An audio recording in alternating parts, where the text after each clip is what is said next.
El día que le dije a mi marido que perdí mi trabajo, me golpeó y me echó de casa a patadas.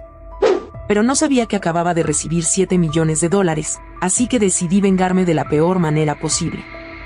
La última vez que Federico le dijo te amo a Anastasia, fue mientras le ponía una mano en la nuca para que no mirara la factura del hospital donde había hecho arreglos estéticos para su amante. Desde afuera, eran la pareja ideal, jóvenes, atractivos, con un penthouse minimalista de revista y viajes constantes a Europa. Pero dentro de esas paredes blancas, todo era una mentira envuelta en silencio. Anastasia llevaba 2 años fingiendo que no veía los mensajes de otras mujeres en su celular, que no escuchaba los suspiros de asco cada vez que ella proponía algo en la mesa, que no sentía el vacío cada vez que él llegaba tarde con perfume ajeno en la camisa. Esa mañana, el desayuno estaba sobre la encimera, pan sin gluten, jugo de zanahoria con jengibre, y una sonrisa dibujada con lo último de su energía emocional. Federico bajó las escaleras del dúplex en silencio, sin mirar a Anastasia. Su teléfono vibraba y ella ya sabía que el tono específico era el de Luciana, la asistente de comunicaciones que tenía las piernas largas y la moral corta. ¿Dormiste bien?, preguntó Anastasia, fingiendo que todo estaba bien. Otra vez. Federico tomó un sorbo del jugo, frunció el ceño y lo dejó sobre la encimera. ¿Otra vez zanahoria? Ya te he dicho que odio esta mierda de vegetales.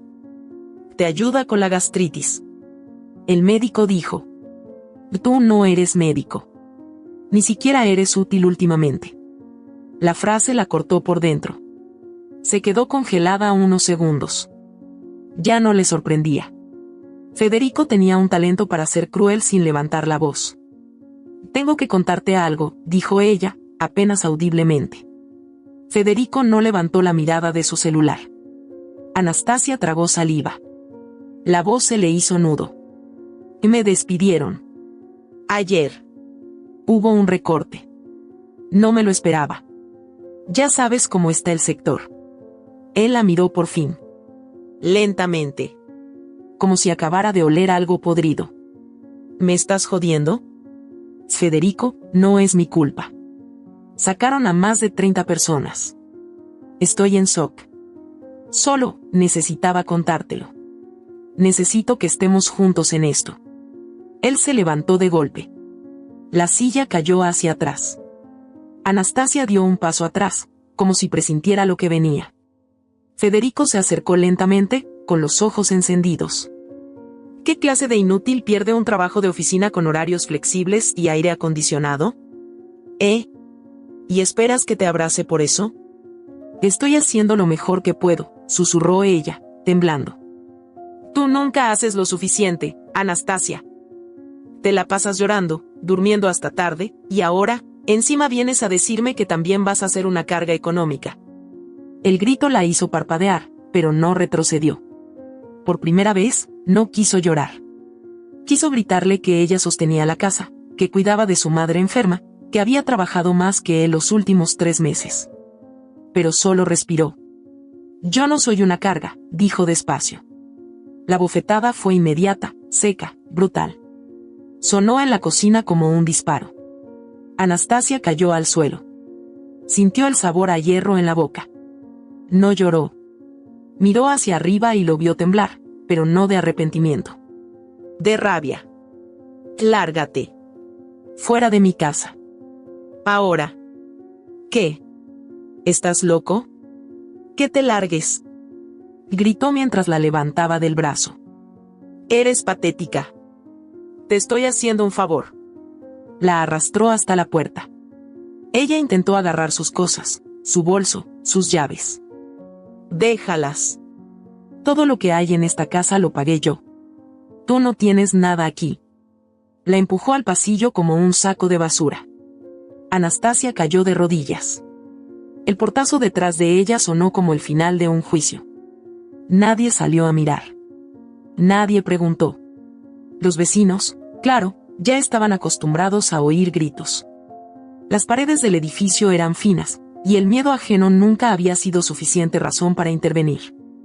Eran las 9 de la mañana y Anastasia estaba en pijama, con el labio roto y el alma hecha trizas, sentada frente a una puerta que ya no era suya. Se levantó con dificultad. Caminó sin rumbo. Las calles parecían burlarse de ella. Pasaban mujeres sonrientes con carritos de bebés, autos lujosos, niños saliendo del colegio. El mundo seguía girando sin enterarse de su tragedia. En algún momento del día, terminó en una plaza. Sentada en un banco. Descalza. Con la blusa manchada de sangre seca. Un anciano se le acercó y le dejó una botella de agua sin decir palabra. Ella solo asintió. El sol cayó y el viento la hizo temblar. Abrazó sus piernas como una niña abandonada. Entonces sonó su celular. Lo había escondido en el bolsillo del pantalón pijama. Era un número desconocido. Dudó en contestar, pero algo le dijo que debía hacerlo. ¿Anastasia Romero?, preguntó una voz masculina. Sí, soy yo. Le hablo desde el estudio del abogado León Casal. Su tía, señora Evangelina Romero, ha fallecido. Lo siento mucho. Anastasia sintió un puñal de dolor. Hacía 2 semanas que no hablaba con ella. Evangelina era su única familia real. La que la había criado cuando su madre se internó en psiquiatría. La que le enseñó a leer, a cocinar, a perdonar. ¿Cómo fue? Un paro cardíaco mientras dormía. Ya están haciendo los arreglos. Pero hay algo urgente. La señora Evangelina la nombró única heredera. El testamento fue firmado hace 6 meses. Anastasia no entendía nada. Sus pensamientos eran confusos. Apenas podía procesar una muerte más. Herencia. La señora Romero dejó en su poder un patrimonio valuado en $7 millones, entre propiedades, bonos y cuentas en el extranjero. Necesitamos que venga a firmar algunos documentos. ¿Puede pasar mañana por el estudio? 7 millones. 7. Una cifra que parecía no pertenecerle. Como si se le estuvieran ofreciendo a otra persona. Como si la vida, de repente, quisiera jugar con ella. Sí, iré mañana, dijo con voz vacía. Colgó. Miró el cielo. Las estrellas apenas se veían. Y allí, en la oscuridad, en esa plaza que olía a orines y derrota, algo se encendió dentro de ella. No lloró más. No tembló. Se limpió la sangre con la manga. Respiró hondo. Y murmuró entre dientes, con una calma que daba miedo. Y no me voy a romper. Te vas a arrepentir de todo, Federico. Se levantó. Caminó con dignidad aunque le dolieran los huesos. Había tocado fondo, sí. Pero el fondo, pensó, es un lugar perfecto para tomar impulso. Y esta vez, no pensaba avisarle a nadie. Anastasia caminó hasta que sus pies dejaron de sangrar. No sabía cómo, pero llegó a casa de una excompañera de universidad que vivía sola en un estudio pequeño en el centro. Tocó la puerta con los nudillos agrietados y los ojos vacíos. Luisa no preguntó nada. La dejó pasar, le preparó té y le prestó ropa limpia. Anastasia durmió durante 20 horas seguidas. Al despertar, no lloró. Tampoco habló. Solo observó el techo, y entonces, como si una voz dentro de ella hubiera estado esperando ese instante exacto para activarse, lo entendió todo, su nombre ya no podía seguir siendo Anastasia. Esa mujer, la que aceptaba migajas, la que pedía permiso para existir, la que creía que el amor era aguantar golpes disfrazados de malas rachas, estaba muerta. En los días siguientes, Luisa le ofreció quedarse, pero Anastasia sabía que no podía arrastrar a nadie a la tormenta que estaba a punto de desatar. Vendió un par de pertenencias que aún conservaba en un pequeño guardamuebles a las afueras de la ciudad.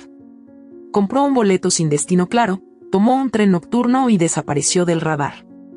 En su celular, que ahora estaba apagado y dentro de un sobre lacrado, había más de 100 llamadas perdidas de Federico. No por arrepentimiento. Lo conocía. Si la llamaba tanto, era porque necesitaba una coartada. Porque tal vez alguien había escuchado los gritos. O porque, en el fondo, siempre quiso asegurarse de que la seguía teniendo bajo control. Nunca más. Llegó a una ciudad que no conocía. Pidió una habitación por semana en un hotel de paso, usó un nombre falso, y al día siguiente se presentó en el despacho del abogado León Casal, como lo había prometido. Lo que no había previsto era la forma en que todo iba a cambiar desde ese momento. La oficina del abogado olía a libros viejos y café recalentado. León Casal era un hombre de unos 60 años, con el cabello perfectamente peinado y los ojos opacos de quien ha visto demasiados secretos en vida. La recibió con una mezcla de solemnidad y desconfianza. Señorita Romero, o debería decir, señora Romero, corrigió, mirando un documento. Mi más sentido pésame. Anastasia asintió, sin voz. Su tía fue una mujer admirable. Tuve el privilegio de manejar sus asuntos durante años. Esto no es solo una herencia. Ella dejó instrucciones muy precisas. El abogado le entregó un sobre. Dentro, había una carta escrita a mano. Anastasia la reconoció al instante. La letra de Evangelina era inconfundible. Querida hija del alma. Si estás leyendo esto, ya no estoy contigo. No me asustes, por favor. No llores. Esto no es el final. Es el principio. Sé que estás sufriendo. Siempre sentí que ese hombre no te merecía. No quise meterme. Quise respetar tu proceso. Pero tú tienes un fuego dentro, uno que viene de nuestras mujeres. Quiero que uses esta herencia como escudo, no como premio. Y hay algo más. Si algo me ocurre, no confíes en nadie, ni siquiera en León. Algo raro se está cocinando desde que me reuní con un antiguo socio de tu esposo. Averigua. Cuídate. Sé libre. Anastasia dejó la carta sobre la mesa. El abogado observaba cada reacción con atención quirúrgica. Fue entonces cuando lo notó. Esa pausa exacta antes de que él hablara de nuevo. Una pausa que no era de respeto. Era miedo. ¿Tuvo usted contacto con ese socio?, preguntó, sin quitarle la mirada de encima. León tragó saliva. Solo en asuntos administrativos. Ella sospechaba muchas cosas, pero nunca dejó pruebas. Anastasia no dijo más. Firmó los documentos, aceptó la herencia, y se marchó con la sensación amarga de que la muerte de su tía no había sido tan accidental como parecía. Durante semanas, se recluyó. Estudió, leyó compulsivamente, y se inscribió bajo identidad falsa en un centro exclusivo para mujeres de alto perfil que buscaban reinventarse tras divorcios, traumas o rupturas. Pagó en efectivo. El centro se llamaba Renova. Y allí fue donde nació Valentina Morel. Valentina era todo lo que Anastasia había soñado ser y nunca se atrevió. Pelo corto, negro azabache, labios intensos, postura firme. Hablaba con frases directas, voz pausada y mirada aguda. Caminaba como si la tierra le debiera espacio. Se volvió experta en lenguaje corporal, análisis de comportamiento, inversión financiera, manejo de redes sociales y oratoria persuasiva. Aprendió a leer microexpresiones. A negociar con millonarios. A entrar a una sala sin tener que pedir permiso. Pasaron 6 meses. Anastasia murió del todo. Valentina emergió, intacta, sedienta de justicia. Mientras tanto, Federico se deshacía lentamente. El negocio que tanto presumía en redes estaba endeudado hasta el cuello. Las marcas le habían retirado el patrocinio por un escándalo interno que intentó ocultar con falsos comunicados de prensa. Fingía viajes que no hacía. Alquilaba autos para aparentar estabilidad. Tenía nuevas amantes, pero ninguna duraba más de 2 semanas. Todas terminaban huyendo de su carácter impredecible, de sus cambios de humor, de su necesidad constante de control. Una mañana, llegó una carta a su oficina. Sin remitente. Solo una hoja dentro. Tu sombra te observa desde el techo. Y no te va a perdonar. Federico la leyó en silencio, mientras su asistente le hablaba de los próximos pagos pendientes. No reaccionó. Solo se levantó, fue al baño, y vomitó. Ese mismo día, en otro extremo de la ciudad, una joven de 14 años ayudaba a su madre a subir las escaleras del pequeño departamento que alquilaban con esfuerzo. La mujer, tosiendo sangre, se dejaba llevar con dificultad. Se llamaba Lucía. Y su hija, Julieta. Julieta había oído el nombre de su padre una sola vez en su vida. Lo había buscado en internet. Federico Salcedo. Empresario. Coach de éxito. Conferencista. Hombre del año en una revista de negocios. Nunca entendió cómo alguien así podía haber ignorado que tenía una hija. O, peor aún, que había decidido que no valía la pena saber si ella estaba viva o no. Lucía, su madre, evitaba hablar del pasado. Solo decía que lo conoció en una época oscura. Que él la abandonó al enterarse del embarazo. Que lo denunció, pero que el poder lo protegía. Julieta quería conocerlo. No por cariño. Por respuestas. Por justicia. Esa noche, Lucía tuvo un ataque severo. Julieta llamó a emergencias. La llevaron al hospital más cercano. Un médico de rostro serio la llevó aparte. Tu madre está muy delicada. Necesita cuidados constantes. Y lamentablemente, no tiene seguro. Julieta no dijo nada. Sacó una carta que había escrito semanas atrás, sin enviar. Tenía la dirección del despacho de Federico. Al día siguiente, la envió. Mientras tanto, Valentina ya se había instalado en un nuevo apartamento. Lujo discreto, vista al río, obras de arte que simulaban autenticidad sin llamar la atención. Tenía una tarjeta negra. Una cuenta en Suiza. Y un asistente personal que solo conocía su nueva identidad. Cada noche, repasaba los movimientos de Federico. Sabía con quién se reunía, qué proyectos fracasaban, qué números ocultaba en su contabilidad. No había espacio para el error. El evento anual de la Cámara Empresarial se acercaba. Federico estaría allí. Desesperado por conseguir nuevos inversionistas. Iba a presentarse como ponente, fingiendo éxito, esperando salvar lo que ya era un naufragio. Valentina fue invitada por recomendación directa del presidente de la Cámara, a quien conoció en un curso de finanzas sostenibles. Había generado un fondo de inversión ficticio pero con movimientos reales, lo suficiente para parecer una pieza codiciada. Nadie la cuestionaba. Su seguridad era tan pulida, tan precisa, que incluso los expertos creían haberla visto en conferencias de Wall Street. La noche de la gala, Valentina apareció vestida con un traje blanco ajustado, sin joyas, sin peinados elaborados. Su arma era su presencia.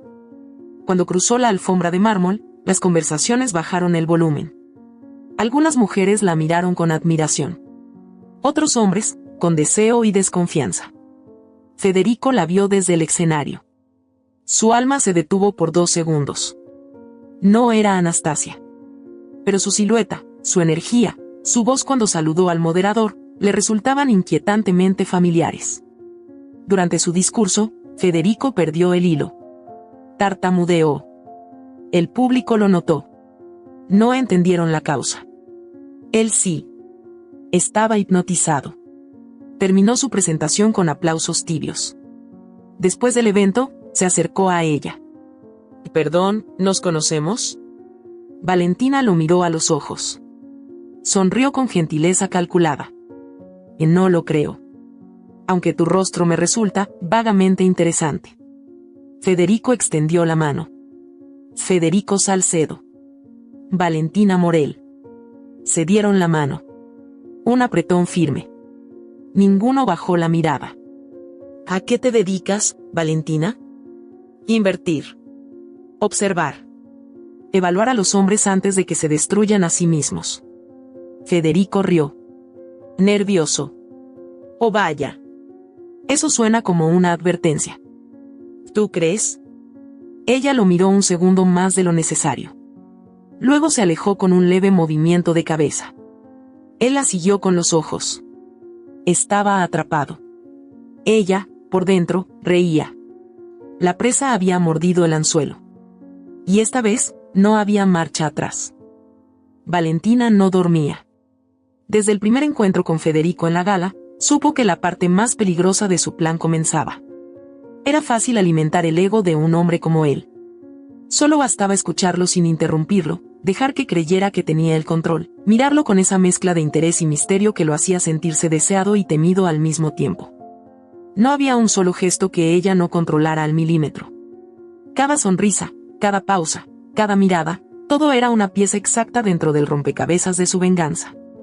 Y Federico, como un lobo herido que aún se cree invencible, mordía la ilusión con entusiasmo, sin notar la trampa oculta en la carne. Federico la contactó apenas 2 días después del evento. Le escribió un correo breve, directo, cargado de una urgencia que ni él intentó disimular. Quería hablar con ella sobre una posible colaboración. Valentina respondió con elegancia, aceptaba reunirse, pero en un entorno neutral, sin formalismos. El café más caro del centro financiero fue el punto de encuentro. Allí, rodeados de empresarios fingiendo éxito y asistentes corriendo con carpetas, ella lo esperaba sentada junto a la ventana, con una copa de vino blanco en la mano y el móvil apagado. Federico llegó con el rostro tenso y los ojos marcados por el insomnio. Su camisa, aunque planchada, no ocultaba las ojeras ni el leve temblor en las manos. Se sentó frente a ella y se quedó en silencio unos segundos. Valentina solo lo miró, como si supiera que las palabras saldrían solas y no decía nada. «Estoy en un punto crítico», dijo él por fin. «Los bancos me están asfixiando. Algunos inversores se están retirando. La imagen de mi empresa se ha visto afectada». «¿Y qué esperas de mí exactamente?», preguntó Valentina sin rodeos. «Una inyección estratégica. Necesito a alguien que vea lo que otros no ven. Tú me pareciste distinta. Inteligente. Fría, en el buen sentido. No necesito a alguien que me aplauda. Necesito a alguien que me diga cómo no morir ahogado». Valentina sonrió apenas. «Y yo no invierto en náufragos. Solo en capitanes que saben cuándo lanzar el ancla». Federico se rió por primera vez. Una risa rota, irónica. «¿Y tú crees que me queda algo de capitán? Que eso dependerá de si puedes seguir el timón, o si estás esperando que otra persona lo haga por ti». A partir de esa conversación, comenzaron las reuniones frecuentes. Valentina accedió a revisar las finanzas de su empresa. Lo hizo desde una suite alquilada bajo otro nombre, con la asistencia remota de un analista que creía estar trabajando para una multinacional. Ella le pagaba el doble de lo habitual, con la única condición de que nunca hiciera preguntas. Los números no mentían. Federico había ocultado pérdidas durante más de un año. Su empresa estaba sosteniéndose con créditos falsos, facturación fantasmal y contratos firmados en zonas grises. Valentina, lejos de escandalizarse, lo observó con calma. «No es tan grave», dijo una tarde. «Lo realmente grave es que sigas creyendo que esto se puede sostener mintiendo». «¿De entonces, qué me propones?» «Te propongo una cirugía. Cerrar áreas. Cortar personal innecesario. Reestructurar desde cero. Hacerlo público, sin miedo. Mostrar que estás cambiando». Federico se quedó en silencio. Por dentro, le dolía la idea de parecer débil. Pero algo en la forma en que Valentina hablaba, en cómo lo miraba sin compasión pero sin juicio, lo hacía querer obedecer. A medida que pasaban las semanas, las conversaciones comenzaron a salirse del plano financiero. Hablaban de filosofía, de literatura, de música. Valentina fingía no conocer sus gustos. Federico, en cambio, comenzaba a abrirse como un adolescente inseguro. «Yo no siempre fui así», le dijo una noche, en su oficina. «Tuve una mujer, antes. Muy diferente a ti. Era sensible. Casi infantil. Siempre estaba esperando que la protegiera. Me cansé. No podía con tanto drama». «¿La amabas?» «Al principio sí. Pero luego, no sé. Me empezó a asfixiar. Terminó convirtiéndose en un peso. Y cuando me dejó, fingí que me importaba, pero en el fondo, sentí alivio. Aunque a veces sueño con ella. No sé por qué». Valentina no respondió. Bebió un sorbo de vino y cambió de tema. Un día, mientras revisaba una carpeta que Federico le había entregado para analizar contratos antiguos, Valentina encontró algo que no esperaba. Una pequeña caja, mal cerrada, con papeles personales. Entre ellos, cartas. Escritas con tinta azul. Letras temblorosas. Firmadas por una tal Julieta. «Hola, papá. No sé si este sobre te llegará. Mamá dice que es mejor que no te escriba, pero yo quiero conocerte. Tengo 14 años. Me gusta dibujar. A veces me siento triste sin saber por qué. Me gustaría que me vieras aunque sea una vez. No quiero nada tuyo. Solo saber si de verdad existes». Valentina sintió un escalofrío que no pudo controlar. Siguió leyendo. Había al menos 10 cartas. Algunas con dibujos.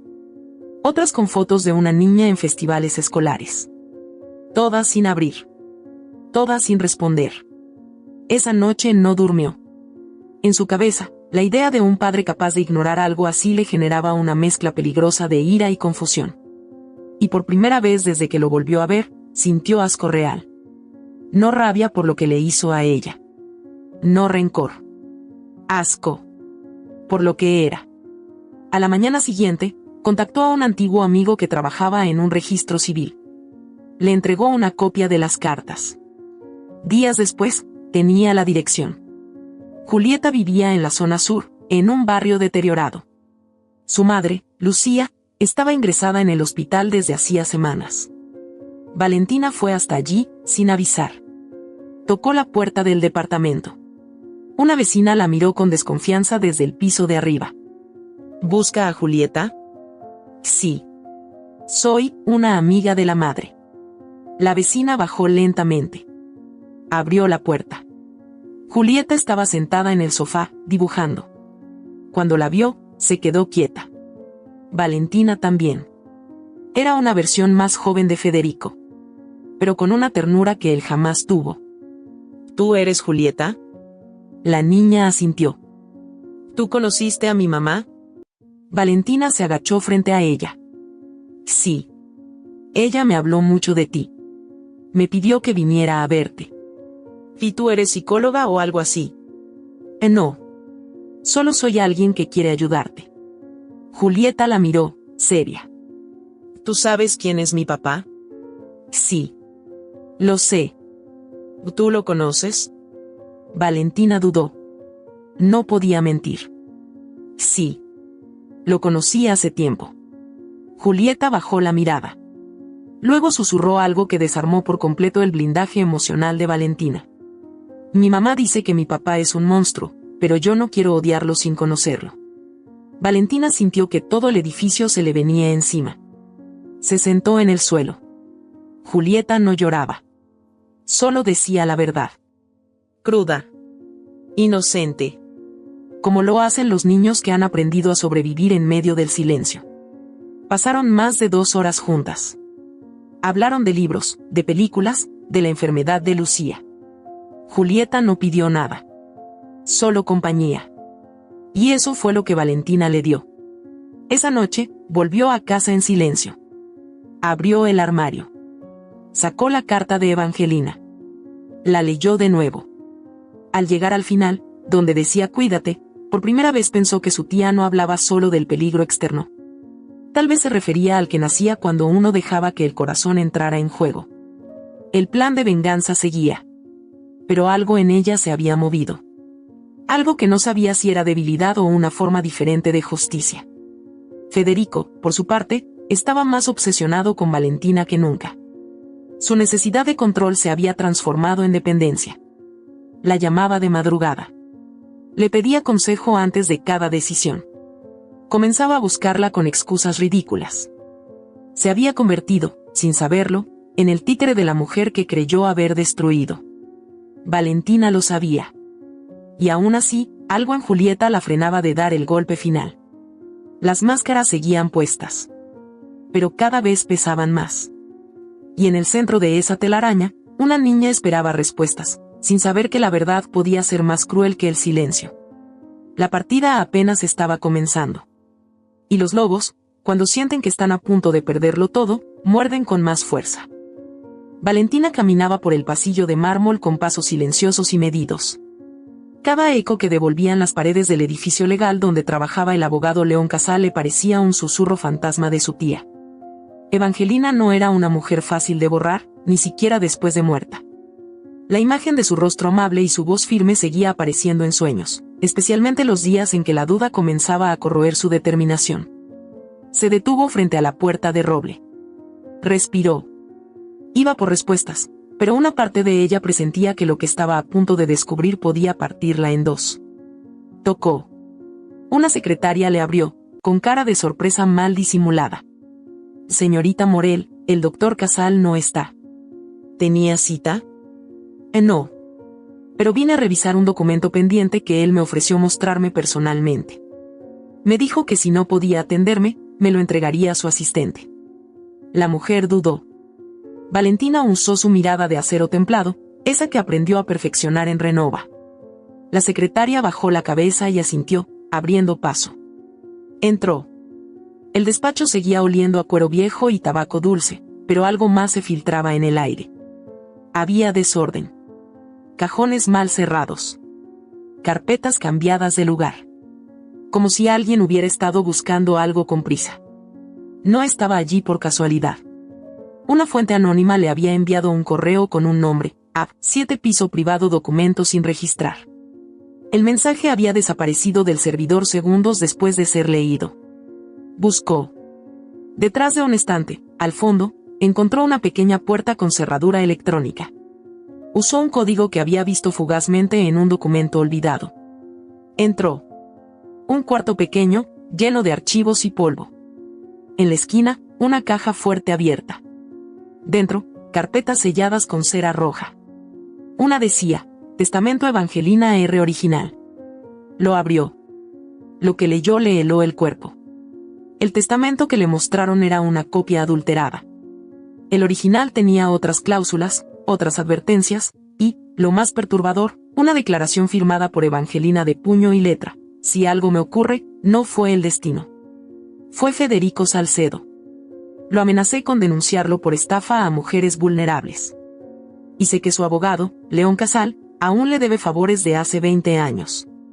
Valentina dejó caer el papel. No lloró. No gritó. No dijo una palabra. Solo sintió una presión en el pecho tan densa que creyó que el corazón se le estaba encogiendo como papel mojado. Salió con el documento escondido entre su ropa interior. Nadie la detuvo. Nadie notó que, al salir, ya no era Valentina. Era Anastasia. Por primera vez en meses, su verdadera piel salía a flote, y dolía como si se la hubieran arrancado viva. Esa noche no comió. Ni durmió. Se sentó en el suelo del apartamento, con la foto de Evangelina entre las manos y los ojos clavados en la pared. Federico no solo la destruyó. También destruyó lo más puro que le quedaba. Su tía no había muerto. La habían asesinado. Y quien había dado la orden, era el mismo hombre que ahora le mandaba mensajes preguntándole si necesitaba algo para cenar. Cerró los ojos. Y pensó en Julieta. La niña se había enfermado esa semana. Una fiebre alta la dejó inconsciente en la escuela. Cuando Valentina llegó al hospital, los médicos le dijeron que Lucía había muerto esa misma mañana por una hemorragia pulmonar. Julieta no lo sabía aún. Estaba sedada, su cuerpecito delgado envuelto en sábanas ásperas. Cuando despertó, Valentina se sentó a su lado y le tomó la mano. «Tu mamá ya no está aquí, Julieta», dijo en voz baja. La niña no lloró. Solo parpadeó lento. «¿Tú te vas a ir también?» No. No voy a irme. Prométemelo. Te lo juro por todo lo que tengo. Julieta cerró los ojos. Murmuró algo apenas audible. Entonces no me dejes sola nunca. Anastasia se convirtió en su tutora legal. No por capricho, sino por promesa. No porque quería sentirse mártir, sino porque ya no tenía derecho a dejar que otra niña pasara por la misma herida que ella. A partir de ese día, sus prioridades comenzaron a quebrarse como cristales antiguos. Por primera vez, la venganza tenía un precio emocional. Federico, ajeno a todo, vivía una ilusión romántica que le servía de anestesia. Estaba convencido de que Valentina era su segunda oportunidad. Su redención. Comenzó a hablar de ella en público. A mencionarla en entrevistas. A decir que había conocido a alguien que lo inspiraba a cambiar. Como si la redención se pudiera anunciar antes de ser real. Un viernes por la noche, la invitó a cenar en su casa. Valentina aceptó. Llegó con un vestido azul marino, sencillo, elegante. Federico estaba nervioso. Preparó la cena él mismo. Mal cocida. Sin sal. Pero la intención era una grieta inesperada en su fachada. No suelo cocinar, dijo él, riendo torpemente. Y se nota, respondió ella sin dureza. Durante la cena, hablaron de cosas que no estaban en el guión. Nunca te he preguntado por tu infancia, comentó Valentina, sirviendo vino. Federico bajó la vista. Y no hay mucho que contar. Inténtalo. Federico jugó con la copa. Mi padre era un cabrón. Me golpeaba con el cinturón por cualquier cosa. Me encerraba en el baño durante horas y no sacaba 10 en matemáticas. Mi madre solo lloraba. Nunca defendía a nadie. ¿Y tú? ¿Qué hacías? Esperaba que se muriera. Cada día. Hasta que lo hizo. ¿Y qué sentiste? En nada. Solo vacío. Luego entendí que todo hombre que quiere respeto, tiene que infundir miedo primero. Valentina sintió que le explotaba algo dentro. Eso no es respeto. Es obediencia por terror. Tú no estuviste allí. Yo también fui una niña invisible. No somos tan distintos. Federico la miró. Por primera vez, con un dejo de humanidad real. ¿Por qué no te vas? Preguntó. ¿O a dónde? Lejos. De mí. No soy bueno. No quiero arrastrarte. No me subestimes.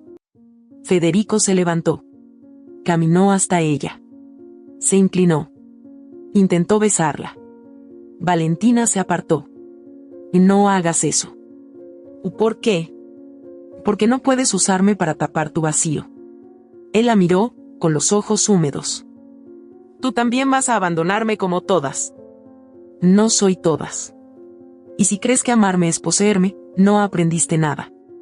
Federico golpeó la mesa. Un plato cayó al suelo. No lo levantó. Se fue al baño y se encerró. Valentina salió de la casa sin decir una palabra.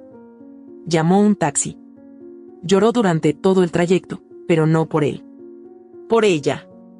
Por su tía. Por Julieta. Por el hecho de que a veces amar a alguien herido significa arriesgarte a que te rompan a ti también.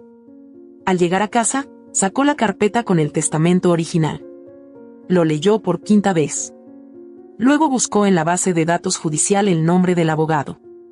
Encontró una denuncia antigua, archivada, por manipulación de documentos. Una mujer lo había acusado de falsificar su herencia. La causa fue cerrada. El juez tenía vínculos con Federico.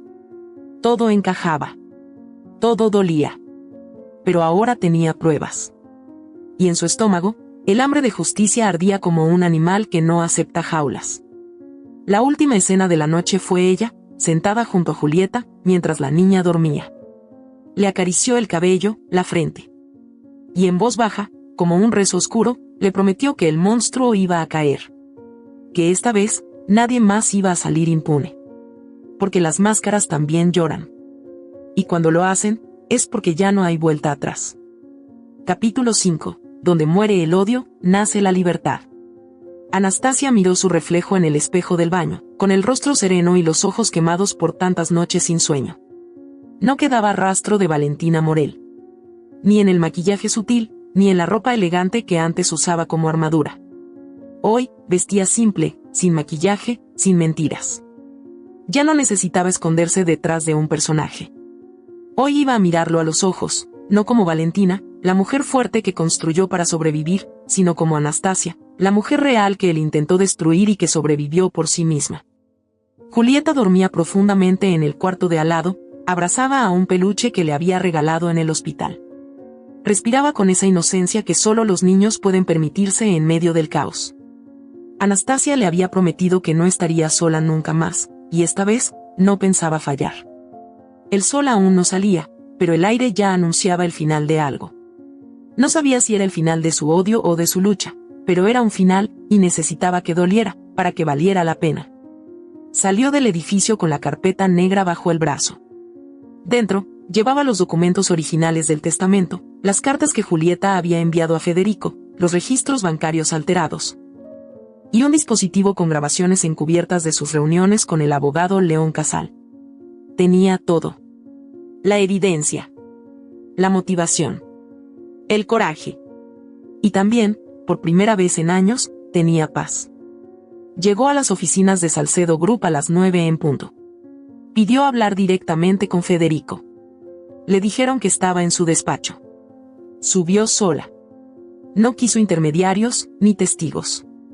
Esta vez, no necesitaba público. Solo necesitaba verdad. Federico estaba de espaldas, observando por la ventana. El edificio tenía vista al río, una panorámica amplia que solía usar como excusa para disimular su vacío. Cuando la puerta se cerró, se giró. Valentina, dijo con alivio. No esperaba verte hoy. ¿Pasa algo? Ella caminó lentamente, sin responder. Dejó la carpeta sobre el escritorio. Lo miró directo a los ojos. Federico frunció el ceño. ¿Qué es esto? Tu final, respondió Anastasia, sin pestañear. Él rió. Una risa nerviosa, desconcertada. ¿De qué hablas? Estás hablando como si esto fuera una maldita novela. No. Esto es más real que cualquier cosa que hayas vivido en años. Anastasia se acercó. Se quitó los aretes. Se sacó el anillo que nunca había dejado de llevar en el dedo anular. Lo puso sobre la mesa. ¿Te suena familiar? Federico la miró en silencio. El rostro le palideció. No. No puede ser. Sí. Soy yo. Anastasia. Federico retrocedió un paso. Tropezó con la silla. Su cuerpo parecía perder estructura. De repente, su voz se volvió débil. Tú estabas muerta. Te busqué. Pensaste que te habías librado. Que la mujer a la que pateaste por la puerta iba a quedarse tirada para siempre. No fue así, yo estaba furioso, tú me habías fallado. Y yo no te fallé, Federico. Fuiste tú el que falló. Como hombre. Como esposo. Como ser humano. Federico se dejó caer en la silla. Sus manos temblaban. Anastasia abrió la carpeta. Le mostró los papeles uno por uno. Le habló del testamento real. De la confesión de Evangelina. De su socio, el abogado corrupto. De las cartas de Julieta. De la herencia. De la muerte. Él no dijo nada. Solo respiraba como si estuviera a punto de vomitar. Tengo todo. Y tengo una grabadora en el bolsillo, dijo Anastasia, señalando su abrigo. Y tú vas a confesar. Porque si no lo haces, esta carpeta va directo a la fiscalía. Hoy. Y Julieta va a saber que su padre no solo fue un cobarde. Fue un asesino. La palabra lo hizo colapsar. Federico rompió a llorar. No como alguien que se arrepiente. Como alguien que, por fin, se quiebra después de décadas sosteniéndose con mentiras. No quise que muriera, solo quería asustarla. Evangelina me amenazó con destruirme, ella sabía todo. Y tú elegiste callarla para siempre. Federico se tapó la cara con las manos. Lloraba con el pecho sacudido. Gritaba entrecortado. No sabía qué hacer. Te estaba perdiéndolo todo. Tú me dejaste, y yo me volví loco. Anastasia se acercó y puso el teléfono sobre la mesa. Detuvo la grabación. Todo estaba allí. La confesión completa. La prueba final. Ya no tienes control, dijo con voz baja. No sobre mí. No sobre Julieta. No sobre tu vida. Salió del despacho sin mirar atrás. En la recepción, ya la esperaban los agentes encubiertos. Ella había hecho la denuncia esa misma mañana. Se lo señaló con un gesto. Subieron. 2 minutos después, los gritos comenzaron. Federico fue sacado esposado, con la camisa empapada en sudor. Los empleados miraban desde los pasillos. Murmullos. Silencio. Una vida entera cayéndose en cámara lenta. Julieta estaba en el auto, esperándola. Cuando vio a los policías con su padre, supo. Anastasia se subió rápido. La niña la miró con ojos llenos de algo más fuerte que miedo, confusión. ¿Era él? Sí. Era él. Julieta temblaba. Anastasia la abrazó con fuerza. Ella lloró. No gritó. No preguntó. Solo lloró. ¿Por qué hiciste todo esto? Preguntó después de un rato. Anastasia no respondió de inmediato. Miró al frente. Luego le acarició la cabeza. Porque a veces el amor duele, pero la dignidad nunca se negocia. Esa noche, Anastasia sacó todo su dinero de la cuenta en Suiza. Dividió la fortuna. La mitad fue transferida directamente a una fundación para mujeres maltratadas. Sin nombre. Sin crédito. Solo como acto de reparación. Los medios se llenaron de titulares. Empresario millonario arrestado por fraude y conspiración. El abogado León Casal detenido por encubrimiento y falsificación de documentos. La justicia, por una vez, fue más fuerte que el silencio. Anastasia adoptó legalmente a Julieta 2 meses después. El juez no hizo muchas preguntas. El informe psicológico decía todo lo necesario. Vínculo emocional fuerte. Necesidad de contención. Reparación afectiva. Y lo más importante, voluntad mutua. Julieta fue inscrita en un colegio nuevo. Empezó terapia. Comenzó a sonreír con más frecuencia. Aunque algunas noches aún lloraba en silencio, y Anastasia la abrazaba sin decir nada. Ambas habían perdido demasiado. Pero habían ganado algo que pocas veces se encuentra en medio del desastre, una razón para seguir. El campo de flores estaba fuera de la ciudad. Un lugar al que Evangelina las llevaba de niñas. Anastasia no sabía si Julieta lo recordaría, pero sentía que debía cerrar el ciclo allí. Caminaban tomadas de la mano. Las flores amarillas se abrían como soles diminutos. El viento era suave. No hablaban. No lo necesitaban. Anastasia se detuvo. Cerró los ojos. ¿Qué piensas?, preguntó Julieta. Pienso que vengarse es fácil. Pero perdonar y seguir viva, fuerte, sin rencor, eso es lo que te hace invencible. La niña la miró, como si entendiera algo más allá de las palabras. Sonrió. Y caminaron, entre flores, hacia la libertad. El pasado ardía detrás. El futuro, por fin, no dolía. Si esta historia te ha gustado, te invito a que me dejes en comentarios qué has sentido al escucharla, y si has pasado por una situación de engaño similar, me encantaría que compartas tu valiosa opinión. Recuerda decirme desde qué ciudad estás viendo este video. Me sentiría muy honrada si me dejas un like, compartes el video con algún amigo o familiar y te suscribes al canal. No te pierdas la próxima historia sorprendente que está apareciendo en tu pantalla en estos momentos. Tenemos entretenimiento garantizado exclusivamente para ti. Nos vemos en el siguiente video.